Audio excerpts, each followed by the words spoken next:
Dear students, today I will teach you Standard 6 English Chapter 3 or Unit 3 Part 2 Paragraph number 7. Taro quickly filled the pitcher he had with him. तारो के पास जो pitcher था मतलब एक घड़ा था, उसने जल्दी से उसको भर दिया पानी से and hurried home और घर की तरफ चला गया. pitcher मतलब आप देख सकते हो यहाँ पे ये उसके पास एक घड़ा है, ये घड़ा वो भर के घर की तरफ चला गया. The old man was dilated with the shake. Old man था, वो शेक को देख के बहुत ही ज्यादा खुश हो गया. After only one swallow of the liquid, he stopped shivering and did a little dance in the middle of the floor. उसके बाद वो जो ओल्ड मैन था उसने थोड़ा सा लिक्विड मतलब जो शैक था वो स्वेलो मतलब उसको निगला मतलब उसको पिया. ही स्टॉप्ड सिवरिंग, वो जो स्लाइटली सैक कर रहा था मतलब कांप रहा था, वो कांपना भी उसका बंद हो गया. And he did a little dance in the middle of the floor, और फ्लोर में मिडल में वो डांस करने लगा सैक पीने के बाद. Paragraph number 8. That afternoon a neighbour stopped by for a visit. Afternoon के टाइम पे नेबर घर पे विजिट करने के लिए आई थी. Taro's father politely offered her a cup of the shake. Taro के फादर ने उस लेडी को politely cup of shake order किया. The lady drank it greedily. जो लेडी थी वो उसे वन बाय वन मतलब यहाँ पे ग्रेडीली का मीनिंग है as if desiring more and more. उसको जैसे बार बार उसको पीने की इच्छा हो रही थी ऐसे वो उसको पी रही थी. And thank the old man, और ओल्ड मैन को थैंक बोल दिया था.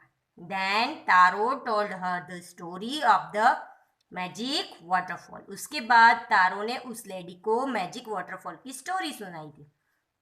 Thanking them for the delicious drink, she left in a hurry.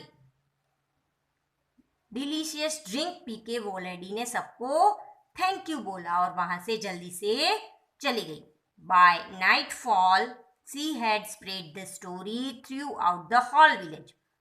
जैसे ही रात हुई वैसे ही उस लेडी ने ये जो तारों की स्टोरी थी वो पूरे विलेज में स्प्रेड मतलब फैला दी थी.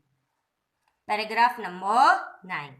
That evening there was a long procession of visitors to the woodcutter's house.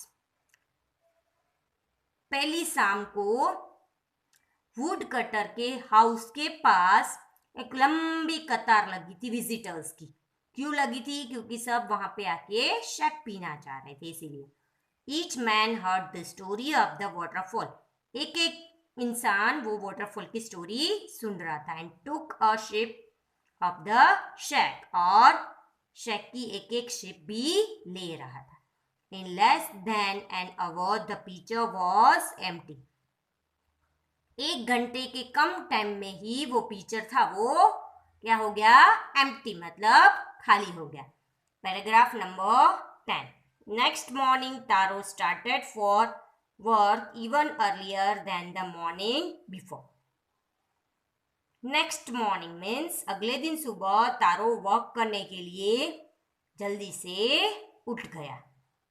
He carried with him the largest Peter he on. उसने बहुत ही बड़ा पिचर जो उसने खरीदा था वो उसने अपने साथ लिया. For he intended first of all to go to the waterfall. For he intended मतलब for he planned first of all to go to the waterfall.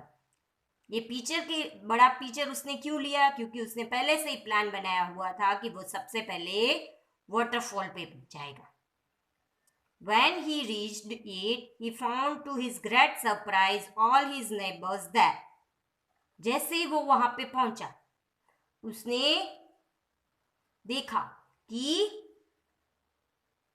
उसके नेबर्स थे वो वहां पे पहले से ही खड़े थे, और वो देख के वो बहुत ही ज्यादा सरप्राइज हो गया. They were carrying pitchers, jars, buckets, anything they could find to hold the magic shake. और वो जो उसके नेबर्स थे उनके पास जो भी कुछ था, जो भी बर्तन थे, पीचर, जार, बकेट्स और दूसरे जो भी, वो वहां पे उसको लेके मैजिक शेक के पास खड़े थे. Then one villager knelt and held his mouth under the waterfall to drink. उसके बाद उसने देखा कि एक विलेजर वहां पे नीज बैंड करके बैठता है और अपना माउथ है वो वाटरफॉल के नीचे ड्रिंक पीने के लिए रखता है. He drank again and again. वो बार बार उसको पीता है. And then shouted angrily. और उसके बाद वो जोर से चिल्लाता है. Water, nothing but water. पानी है, दूसरा कुछ भी नहीं. Others also tried, but there was no shack, only cold water. दूसरे सभी ने भी ट्राई किया, बट वो सिर्फ कोल्ड वाटर था, शैक नहीं था.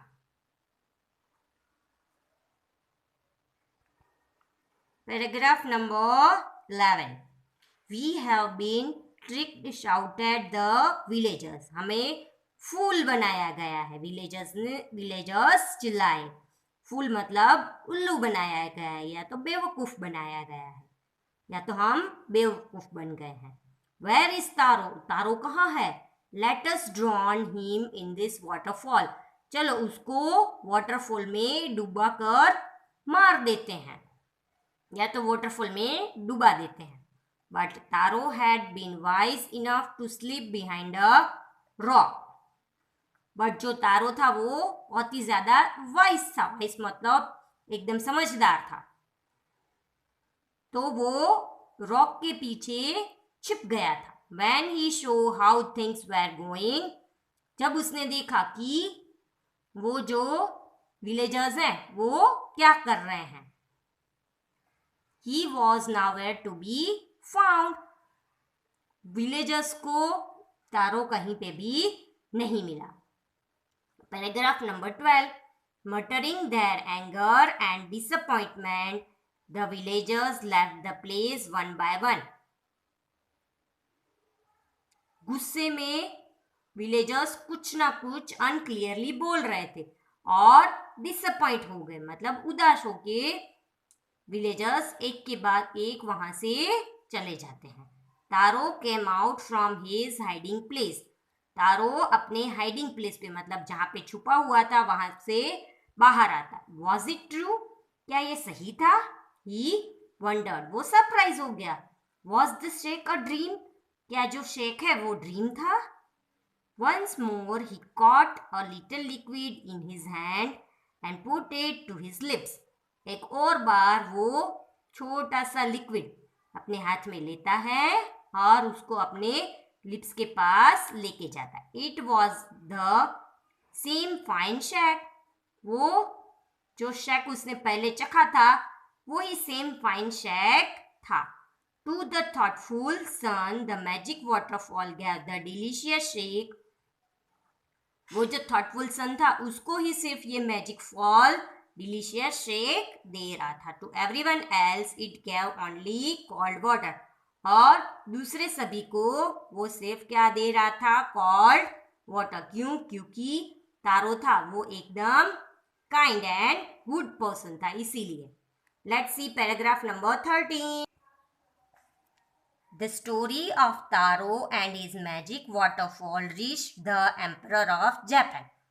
तारो की जो स्टोरी थी वाटरफॉल वाली, वो तारो की स्टोरी जापान में एम्परर के पास भी पहुंच गई, मतलब उसने भी वो सुनी.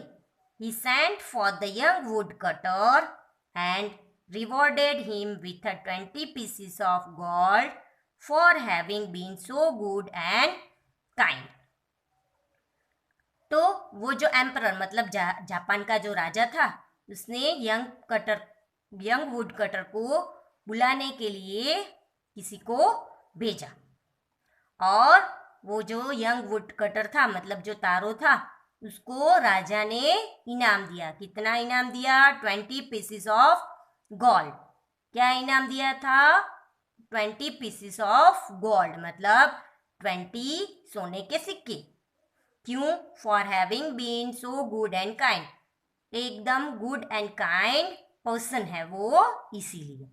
Then he named the most beautiful fountain in the city after Taro, उसके बाद जो सिटी में एक बहुत ही ज्यादा ब्यूटीफुल फाउंटेन था उसको तारो नाम दिया गया था। This said the emperor was to encourage all children to honor and obey their parents.